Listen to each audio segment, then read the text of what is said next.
O livro de Jó é um livro profundo e único na Bíblia por muitas razões. A história acontece em uma terra muito distante de Israel chamada Uz. Jó, o personagem principal, não é israelita e o autor, que é anônimo, nem sequer define a história em um período específico da história antiga. E tudo isso parece intencional. É como se o autor não quisesse que nos distraíssemos com questões históricas, para nos concentrarmos simplesmente na história de Jó e nas questões apresentadas pela sua experiência de sofrimento. O livro de Jó tem um conceito literário muito claro. Ele começa e termina com um breve prólogo narrativo e depois um epílogo. E então o corpo central do livro é uma densa poesia hebraica representando conversas entre Jó e 4 parceiros de diálogo chamados de amigos. E essas conversas são concluídas por uma série de discursos poéticos dados por Deus a Jó. Vamos nos aprofundar e descobrir como tudo isso funciona. No prólogo, conhecemos Jó e aprendemos que ele é um homem íntegro e honesto que honra a Deus. Ele é um cara muito bom.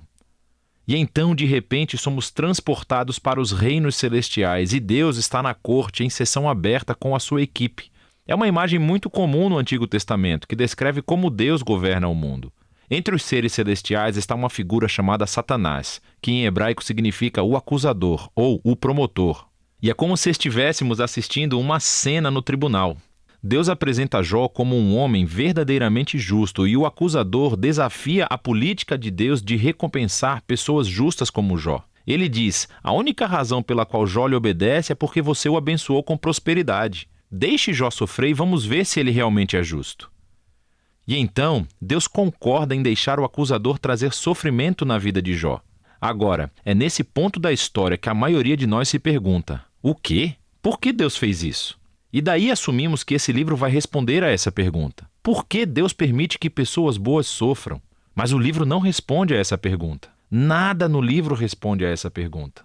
O prólogo estabelece as questões profundas que esse livro está tentando responder. Pergunta sobre a justiça de Deus e se Deus opera o universo estritamente de acordo com o princípio da justiça. A resposta a essas perguntas vem quando você lê o final do livro, não o começo. A razão do sofrimento de Jó nunca é revelada.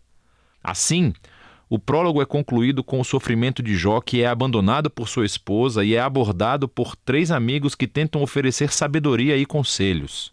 Os seus nomes são Elifaz, o Temanita, Bildade, o Suíta, e Zofar, o Naamatita. E tal como Jó, nenhum deles é israelita. Eles representam as filosofias predominantes do Oriente Próximo sobre Deus, o sofrimento e a condição humana. E isso nos leva para a parte principal do livro. Primeiro Jó fala, e é assim que essa seção do livro funciona. Primeiro Jó fala e depois segue a resposta de um amigo. Então Jó responde ao amigo e outro amigo responde à resposta de Jó, e assim por diante durante 3 ciclos. Todo esse debate se concentra em 3 questões. O caráter de Deus é verdadeiramente justo? Deus dirige o universo estritamente no princípio da justiça? Se sim, então como explicar o sofrimento de Jó? Como veremos, Jó e seus amigos partem de uma grande suposição sobre a forma como a justiça de Deus deveria existir no mundo, considerando especificamente que cada detalhe que ocorre no universo deveria estar de acordo estritamente com o princípio da justiça. Então, se você é uma pessoa sábia e boa e honra a Deus, coisas boas acontecerão com você. Deus te recompensará. Mas se você é mau e estúpido e faz coisas pecaminosas, coisas ruins acontecerão. Deus vai te castigar. O argumento constante de Jó através dos seus discursos é esse. Antes de tudo, ele é inocente, e a implicação disso é que seu sofrimento não é um castigo divino. Agora, através do prólogo, sabemos que ambas as coisas são verdadeiras. Lembre-se que o próprio Deus disse que Jó é justo e irrepreensível. Assim, Jó conclui seu argumento acusando Deus. Ou Deus não comanda o mundo com justiça, ou, pior ainda, o próprio Deus é simplesmente injusto. Os seus amigos, por outro lado, discordam. Seu argumento é que Deus é justo, sendo a implicação que Deus sempre governa o mundo nos moldes da justiça dessa forma. Assim, eles concluem acusando Jó e não Deus. Jó deve ter feito algo muito, muito ruim para que Deus o castigasse assim. Eles até começam a imaginar possíveis pecados que Jó tenha cometido. Jó protesta tudo isso. Na verdade, ele fica tão cansado dos amigos que acaba desistindo deles. Ele leva o seu caso diretamente a Deus. Agora, algo que você deve se lembrar é que Jó está vivendo uma montanha-russa emocional nesses problemas. Ele costumava acreditar que Deus era justo, mas agora ele não consegue reconciliar isso com seu sofrimento. E assim, em alguns momentos, Jó acusa Deus de ser um valentão. Ele declara que Deus orquestrou toda a injustiça do mundo. Mas no momento em que pronuncia esse pensamento, ele fica aterrorizado porque quer ter esperança e acreditar que Deus é verdadeiramente justo. Jó se sente muito confuso nessa parte e, assim, ele faz uma declaração da sua inocência e exige que Deus apareça pessoalmente para se explicar. É nesse momento que um amigo surpresa aparece, Eliú, o Buzita. Ele não é israelita, mas tem um nome hebraico. E Eliú tem a mesma suposição que Jó e os seus amigos. Ele argumenta que Deus é justo e que isso implica que Deus sempre opera o universo de acordo com a justiça. Mas Eliú tem uma conclusão mais sofisticada sobre por que as pessoas boas sofrem. Pode não ser castigo pelo pecado no passado. Deus pode trazer sofrimento como um aviso para ajudar as pessoas a evitarem o pecado no futuro. Ou Deus pode utilizar a dor e o sofrimento para moldar o caráter ou ensinar lições valiosas. Eliú não afirma saber por que Jó está sofrendo, mas uma coisa ele sabe: Jó está errado em acusar Deus de ser injusto. Jó nem sequer responde a Eliú e os diálogos chegam ao fim. É como se a sabedoria dos antigos tivesse chegado ao fim e o mistério permanecesse. Então, de repente, Deus aparece em um redemoinho e responde a Jó pessoalmente. Ele primeiro responde à acusação de Jó de que ele é injusto e incompetente em administrar o universo. Então Deus leva Jó em um passeio virtual para conhecer o universo, e ele começa a fazer várias perguntas sobre a ordem e as origens do cosmos. Jó estava vivo quando Deus criou a Terra ou organizou as constelações? Jó alguma vez comandou o nascer do sol ou controlou o clima? Deus controla todos esses detalhes cósmicos que Jó nunca imaginou. Então Deus começa a entrar em detalhes, descrevendo os hábitos únicos de pastoreio de cabras da montanha e como os cervos dão à luz, ou mesmo os padrões de alimentação dos leões e jumentos selvagens. Mas por que tudo isso? Você se lembra da suposição de Jó e seus amigos sobre como é que Deus governa o mundo de acordo com a justiça?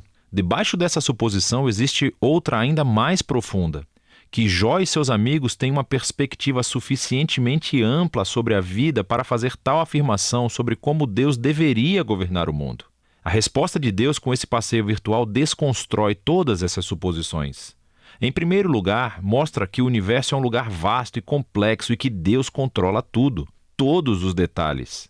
Jó, por outro lado, não pode tirar conclusões através do pequeno horizonte de sua experiência de vida. Sua visão é muito limitada. E assim, o que parece ser uma injustiça divina do ponto de vista de Jó precisa ser visto através de um contexto infinitamente maior. Jó simplesmente não está em condições de fazer uma acusação tão grande sobre Deus.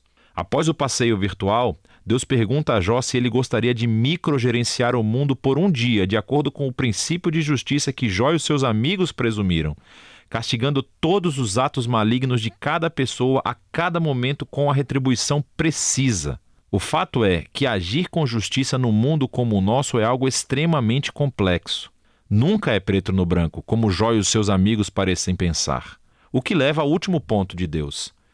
Ele começa descrevendo essas duas criaturas fantásticas, Beemote e Leviatã, que algumas pessoas acham que são representações poéticas de um hipopótamo e um crocodilo. Mas, mais provavelmente, eles se referem a criaturas conhecidas na mitologia do Oriente Próximo, que são usadas em outros lugares da Bíblia, como símbolos da desordem e perigo que existem no mundo bom de Deus. Essas criaturas não são malvadas. Na verdade, Deus tem bastante orgulho delas, mas elas também não oferecem segurança. O ponto é que o mundo de Deus é incrível e muito bom, mas não é perfeito nem sempre seguro. O mundo de Deus tem ordem e beleza, mas também é selvagem e às vezes perigoso, assim como essas duas criaturas fantásticas. E assim, voltamos à grande questão do sofrimento de Jó. Por que há sofrimento no mundo de Deus? Seja causado por terremotos, animais selvagens ou por outros humanos, Deus não explica o porquê. O que ele diz é que vivemos em um mundo extremamente complexo e surpreendente, que, pelo menos por agora, não foi projetado para evitar o sofrimento. Essa é a resposta de Deus. Jó desafiou a justiça de Deus. Deus responde que Jó não tem conhecimento suficiente sobre o nosso universo para fazer tal afirmação. Jó exigiu uma explicação completa de Deus. E o que Deus pediu a Jó foi a confiança em sua sabedoria e caráter. E assim, Jó responde com humildade e arrependimento. Ele pede desculpas por acusar a Deus e reconhece que passou dos limites. Então, de repente, o livro conclui com um breve epílogo. Primeiro, Deus diz que os amigos de Jó estavam errados, que as suas ideias sobre a justiça de Deus eram simples demais e não eram completamente verdadeiras à luz da complexidade do mundo ou da sabedoria de Deus. E então, Deus diz que Jó falou corretamente sobre ele. Isso é surpreendente porque não se aplica a tudo o que Jó disse. Quer dizer, sabemos que Jó tirou conclusões precipitadas e erradas, mas ainda assim Deus aprova a luta de Jó. Como Jó veio honestamente diante de Deus com toda a sua emoção e dor e simplesmente queria falar com o próprio Deus. E Deus diz que esse é o caminho certo para processar tudo isso, através da luta em oração. O livro é concluído com a restauração da saúde, da família e das riquezas de Jó, não como uma recompensa por seu bom comportamento, mas simplesmente como um generoso presente de Deus. E esse é o final do livro. Assim, o livro de Jó não revela o enigma de por que coisas ruins acontecem a pessoas boas. Pelo contrário, nos convida a confiar na sabedoria de Deus quando deparamos com o sofrimento, em vez de tentar descobrir as razões para isso. Quando procuramos razões, a nossa tendência é de simplificar Deus. E tal como os amigos de Jó, ou como o próprio Jó, acusamos a Deus, mas com base em evidências limitadas. E assim, o livro nos convida a levar honestamente a nossa dor e o nosso pesar a Deus e confiar que Deus realmente se importa e que Ele sabe o que está fazendo. E é disso que trata o livro de Jó.